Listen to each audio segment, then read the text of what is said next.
khi tui nam tui tộc khai chí abom te in lung nam ki pa kin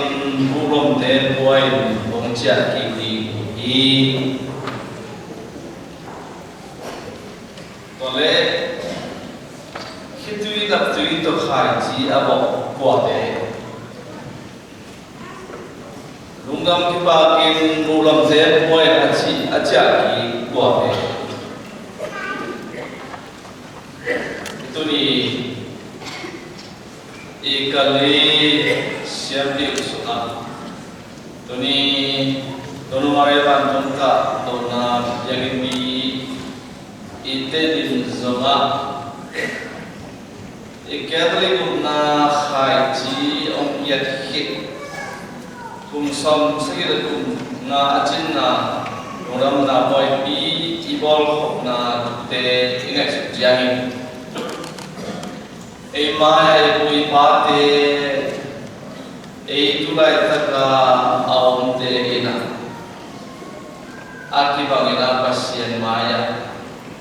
orang na poya bori hi chi ongpo sakmaming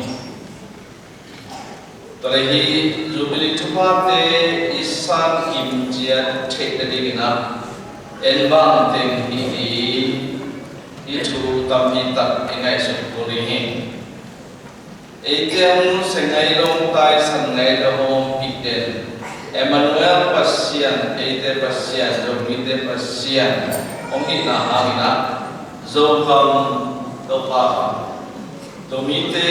topai dan mutawate hina kulila dongdam ikoneni. Kumsomsel kumajinna cicupabe amo Hironi ci itulai khanthak te na ipom ding na ikide sakhe hi thupa na ding ci be abai ho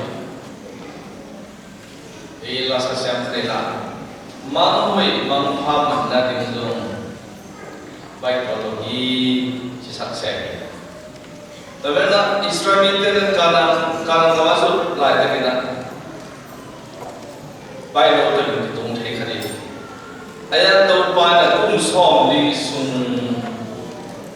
napai. Kalau kumsom di sunina lo sin polo. Kita sebal pasal opi nate nalak le. Van pan homun te na kia, babim sa te na kia te na, ne ding tam ding acing te ke na pele. Toy man na pasien na mi te kia na, no te hom pi pasien ka hi ci. Ila siya suna kam kapan ngam ka aso na te ya, apa ziu ilo, kalau tong sa. Kalau ada do ada sip ada zo pada alma pite akis wilia kanan kam tun nading kanan nama ile lo tote nading kanan kam ruang nading na ter tuam Israel te ina ijin gamle lam kala hitui gente haksana gilkiran tanna lunglen khoi nate tambi nane i patekhem be alamale tun chianina ongpi ching sakhi tatema khopan yam sidamo tena i topa in khopi hukele khopi achinte chinai amona i salale zara sone sagi ane wakna wa ina sarai sama apa ina cinta kita om akhir. Kemudian enjoy dena doa mompi hongkep dan tuna mundang kok nazuli iborna pasien maya anak tuile al etnom asan huai mundang kok na biar na ohi sadadingina dena duina kemama urihi cijong hongni. Betehi tiap Israel te ina Pasirina apu abate tu na pian cuba happy na te lengtan pana pian dah lepuite silletente hoi lepuite panina ana usul baite pandopa nabiyak siamuhi na siamuhi kalau tu di itenjong ibu ibate sang sabu na tu di itenjong tawa kum som selu na ton tun lei tun tuha wan tun tuha te hompia hom tun pi ibian hiba itun senang tuna kodam ko biak na abedi na zubili penku amun mute hihi ci oi tagina homi izo gam ne ono zo mite zo gam sumba kite no izo mite pe izo gam ne tagina korang sum hobi konewa ki om kin gam kim gam vela Malaysia Singapore Thai India Vietnam akam piante Korea Japan gitu tuna ejo ite mak ena tulsa hobi suna Bishop David Tusiam na to tuna Paris kasini siampi hobi kat anita tuna para roba dina anamakai Atlanta Portland na Sevilla na koi doba piado kipiti ni khai chui doi na akite koi ni lamena so gampan ni daga miha mi pilam la daga isim agamede isim elo na US gamado kite tahi dominante na American min so na nei lelo aruna mai tu sina ni kamera dunia tekhen pebina bang zubli boy ibor bogina bang tengai suki ni teja chile na khete to kwa hilam hokni Israel ten na inun lo ga ane uhagina ane tak pe amau hilo to kwa hilam the amau ten tanna mama yo to kwa hilam hokina Batin ko zubli boy apologi. Kabreke jo na khendo to pahi lam athagina bokini. Inri logam ine sailam sa sude pai khempe. Ikhoi sa ibu sa te khempe. E manuta nama na non som e ya to pa non sat sakbe ahi. Kiphat sadari monglo Aman ama dekna punina onglo ki ha bethe to pai na homi wede hit kumina dekna kilem kinna kumin jong ichette dekna kare di Islami te ina kilem na ni ina rote ina gam khem pe wa pen puro naging sakti muhi siam di alian som ni na ane kona ta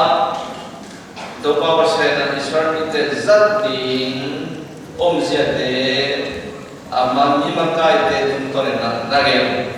kamera Islami te na jumili kum ina khalle khat mo na ti mai sak len na mo ki Unda kabrama onte upa ma onte ki kama iten jo khale khat mo na ki mai sangna kilem ki na thai na zubili iman khanna abu bi chi hoi tagina ongni ila sharoma ette le esau le zekap te ulazom apa thupa ilu azabe nak akitu na hauna khatle khat gale sai na nakini ahi somina to na au na hom ki ube khatle khat mo ma na te om Om ki piak ban lung dam na ki tuite nur kop komina om ki om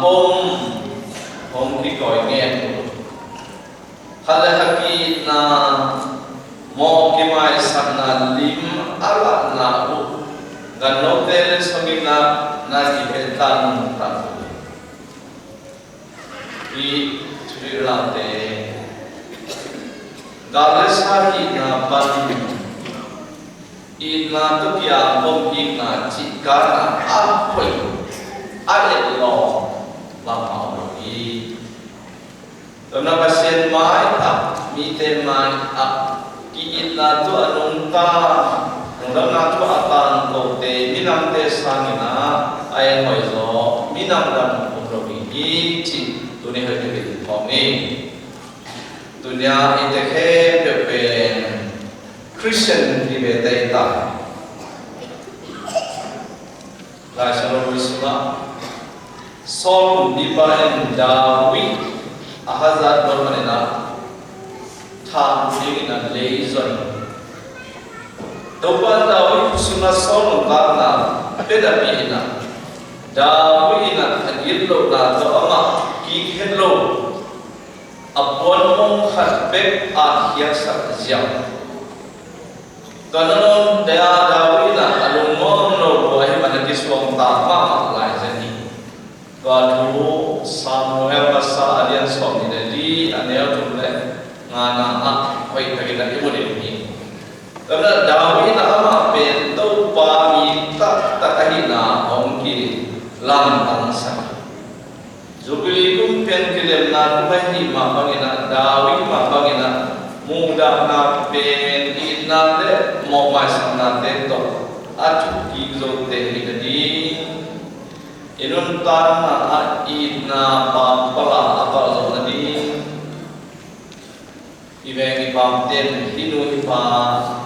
pasien tujui tapi mahiye om cinta dina waktu kisah karena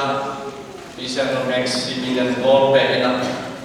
thongkia enak bina to athong ke dia ake chating pa enak rangen ko ke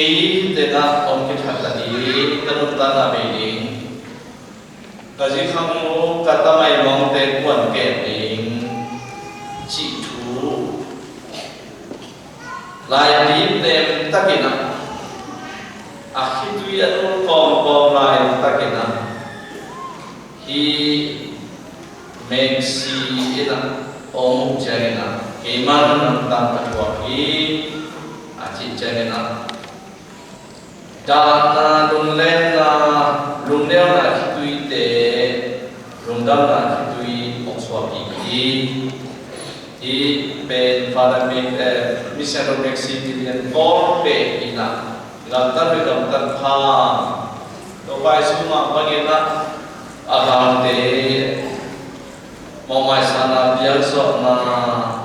wakana apa teknologi cip mongkok sakit, kemana kita sebut sebut zong zubli akhir bagaimana Dawi bagaimana mudah abid nala mau sana tu tukizobi tua enak izubli boy polate ang pandingin. Lagi itu yang upnato Kristen binang Israel binang cakte hikmah bagaimana Israel binang te izat jubili koi siape Samuel yang sobilengan yang sobna age mak bagaimana atan kim takina i lo tadi turina baik takina kitoi kimi Kemudian kita di Bukovia, arsi orbiang tu zopen tu nasong segi dengan cing ilunggang, dalam jubli poi pi borhan, jubli poi pi ada nama teng om tu na tuan tamia, jubli tu tanah hian na banyak, cing ilung si buak siate kita sakti. Pasal ini teknik yang naik saking, bantu leitung kirom tanah saking, iki zong na ka le te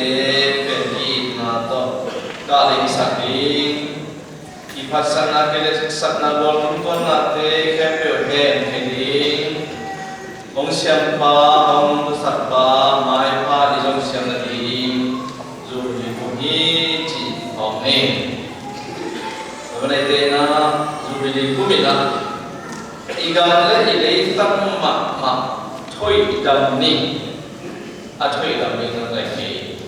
bang to mo mai sam na to ki tilem na to le nun na ba na imale na to Christian ki chin ta na to izo ma izo mi te ipo khati wai na zubili hi chi hong ne Kamana jika meri apa orang pate jeng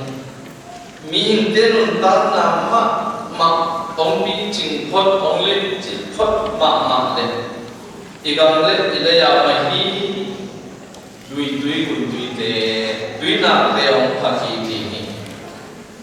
singkung lomba te ong sel ini le sung le tunga badui man pate jeng Jika belajar omong lelaki ini, waina pasien lagi. Belajar keren betuni, itu di ngama jubili, dan jubili pointi ibon nama kami. Kalau jubili te tempat isan di, nai sungai lu cuba te ido tadi isan sen tadi, itu kita te na jubili top akan konte dari entuni nang leki ilong sensuma pasien dam tung sami henna chote hokian na iya tadi kapan simo porsen nate inun tanah ibe sanadi kimuda na kilamnek nate kempe leitung mai tanpan siam ho sakti Zubili cupa ki na kilem na le ki bum khat na te mi ma khat chia suna no so sakena hi na ding na han chia ni swahile zo kam do ba kam zo mi te pasien tan ta pa te hi han chi na ko han ko no hi na bia kia na